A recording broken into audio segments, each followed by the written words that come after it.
आस किए खाइब कौन चिली चिकेन तापाई मुझे बोनलेस चिकेन नहीं जोटा को मेरिनेट करने मु लुण हलदी लंका गुंड जीरा गुंड अदा रसुण पेस्ट लेंबू आ लास्ट रे कॉर्नफ्लेयर पकईकी भल भाव चगुटिकी मेरिनेट करने रखिदे। तापरे हमें पेप्सिकम और पियाज को बस यही भाई बड़ बड़ पीस करके काटी नबा। तापरे कौन तेल गरम हो गला परे मेरिनेट करथिबा चिकेन को पकईकी चिकेन पकोड़ा करी नबा। तापरे एठी मोर चिकेन पकोड़ा हे आसलानी। एठी बस मोटी के चाखुथिली खाऊ नथिली।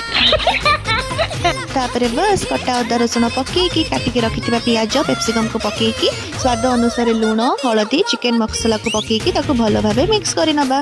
तापरे कोन tomato sauce chilli sauce soya sauce पकईकी गोलमरिच गुंड पकईकी गोटे कॉर्नफ्लावर पेस्ट दे सारिला परे रेडी हे जिवो हमर गरमा गरम चिली चिकेन। तापरे हमें ताको धनिया पत्र रे गार्निश करिकी हम tasty tasty chilli chicken ready हे जिवो। चिली चिकेन केमती लागुची?